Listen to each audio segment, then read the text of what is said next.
I never made it, but I know what it takes. I'm motivated by a mix of emotion. Got my statement, and I'm reading it slow so I can understand it fully. Appreciate my stand and go out of this world and right on time.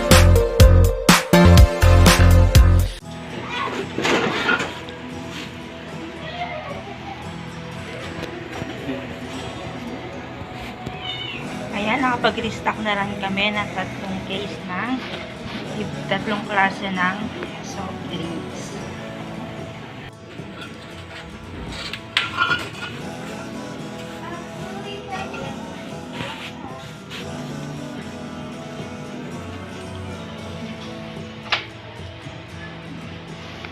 I-unbox na natin kung ano yung mga pinamili ngayong araw na inyong likod na si Kissy Dora Tinderella.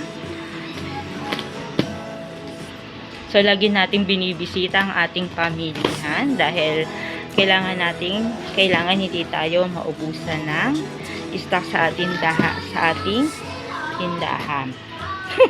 Ito yung mga pinamili ko kanina sa ating pamilihan. Siyempre, nangunguna dyan ang mga chichirya dahil isa sa pinaka best seller dito sa aking tindahan. Mabenta ang iba't ibang chichirya dito sa aming lugar. So, ayan, meron na naman tayong iba't ibang chichirya, pandagdag, dahil mabilis tayong maubusan ng stock ng chichirya. Meron tayong choco flakes sa tig piso. Meron din tayong pillows na tig 8 pesos. Ayan. Meron tayong loaded. Ayan. Ito sa mga mabenta yung loaded, 7 pesos. Meron tayong clover, may biatos, meron tayong cheese ring, uwishi, manghuan, potato crips flavor, ayan, manghuan, chicken skin yung manghuan. So, ayan yung mga pinamili natin sa chichirya dahil yan ang pinakamabenta at mabilis mabenta dito sa aking mini sari-sari store. Meron din tayong barbecue pop. So, ayan, marami tayong chichirya na pinamili. Ayan. Ayan, meron tayong free. Ayan, bumili din tayo ng isang balot na kita at meron tayong free na birch tree. So, ayan, isa na naman dagdag kita para sa ating tindahan. So, ang bentahan ng birch tree ay 9 pesos. So, may 9 pesos tayo agad nakita. Meron din tayong choco mucho. 8 pesos ang bintahan nito sa aking tindahan. Ayan. Meron din tayong Oreo. Ayan, may free na naman tayong 2 peraso. May dagdag kita na naman tayo sa ating tindahan. Diba? Hindi na masama na lagi tayong may free. At laging may extra income ang ating sari-sari store tuwing tayo ay mamimili. Dahil ang bawat piso na magkakaroon tayo ng free ay isang malaking bagay para sa isang tulad ko na nagninegosyo na sari-sari store. Ayan, meron din tayong Yakult, 12 pesos ang bentahan bawat isa nito sa aking tindahan. Meron din tayong long pen na diaper, medium size, at meron na namang free na isa. O diba, may panibago na namang free na isang peraso, dagdag income na naman sa ating tindahan. So, ang medium size sa aking tindahan ng long pen ay 8 pesos. Ayan, may extra cheap pancit canton, 18 pesos ang bawat isang peraso sa aking tindahan. Meron din yakisoba na noodles, na isa din sa mabenta. Meron tayong pack na pulboro, na fast moving item dito sa ating tindahan. Meron din tayong stay fresh, piso isang peraso. Ayan, si Mang Tomas, 13 pesos ang bentahan nito sa akin tindahan. Meron din tayong toasties. Ito yung madalas ginagamit ng mga kababaihan dito sa aming area kung bumili sila ay laging isang balot. Ayan, 17 pesos ang isang pack nito sa aking tindahan. Meron din tayong mani. Ayan, 5 pesos ang bentahan nito kada isang pack. Yan, meron din tayo ulit na mga 1/4 sugar na Didi. Ewa sugar. 14 pesos ang 1/4 nito sa aking tindahan. So, bumili din tayo ng 6 na 1/4 ng wash sugar. So, ayan. Meron din tayong Dutch meal. Ayan. 13 pesos ang bintahan nito sa aking tindahan. Meron din akong dalawang klase ng Boston Cocoa. Isang 3 pesos. Itong isang to ay 3 pesos. Ito namang isang klase. Ito namang isang klase ng Boston Cocoa ay 5 pesos ang isang sachet. Ayan. Bumili din ako na Nescafe. Nescafe Classic. 25 grams. Bumili ako ng 4 na peraso ng Nescafe Classic. Ayan, meron tayong free na coffee milk. O, diba? May free tayo. Kada isang 25 grams.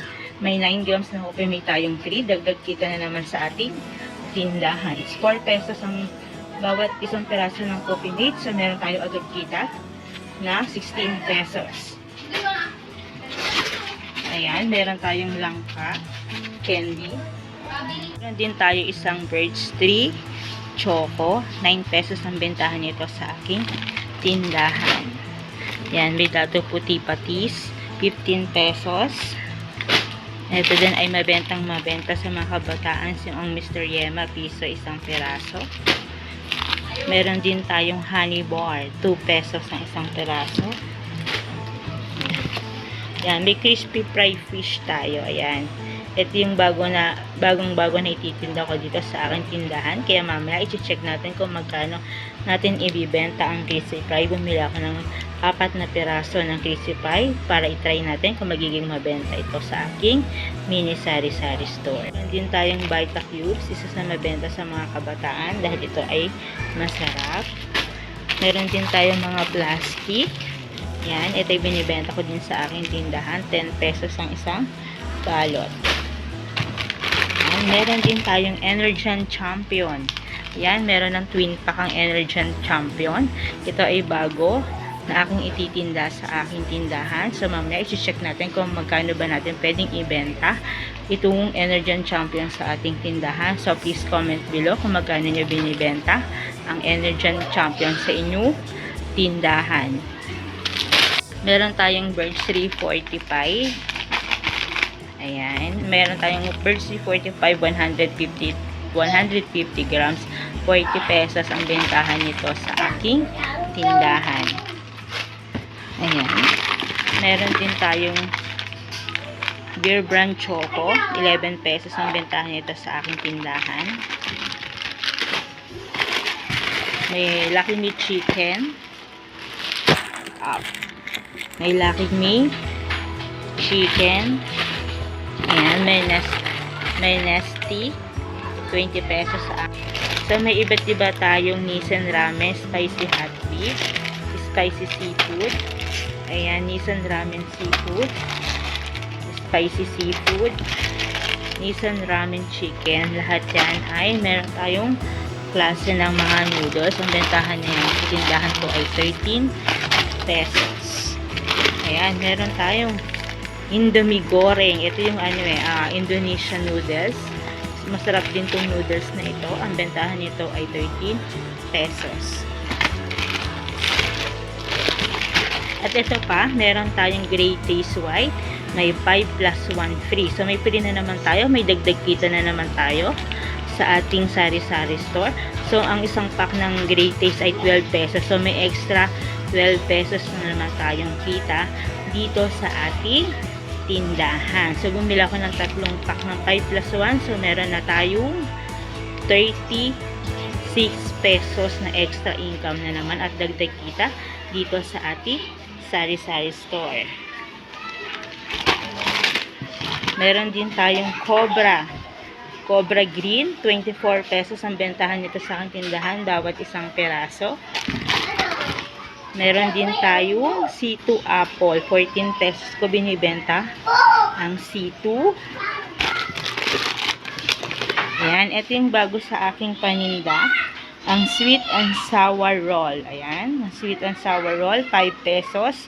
Ang isang haba, ang bentahan nito. Ayan, Sweet Milk Roll. So, ayan, iti-testing natin kung magiging mabenta sa mga kabataan. Itong bago kong nakitang paninda. Meron din tayo syempre ang mabiling-mabiling si Karate Bells na rainbow.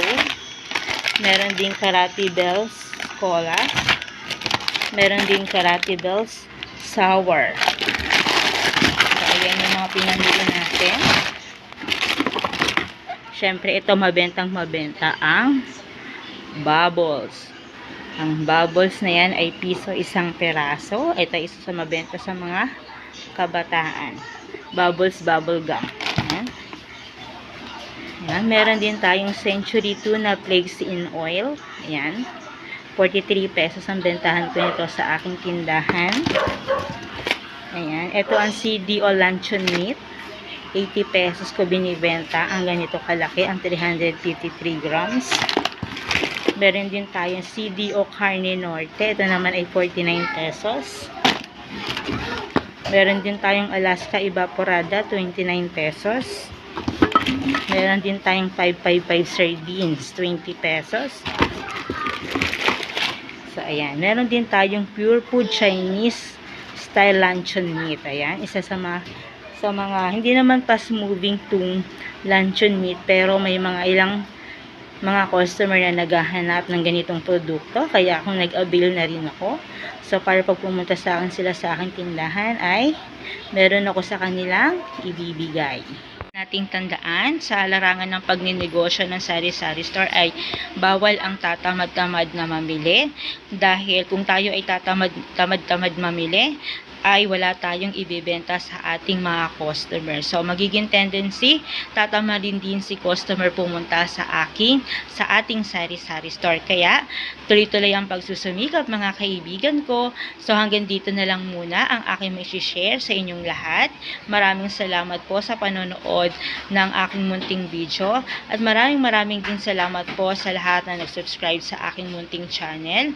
At unti-unti na pong umuusad ang aking journey sa YouTube channel. Thank you very much po sa lahat ng pagsuporta nyo. And God bless us and happy selling mga kaibigan ko. Ingat po tayong lahat.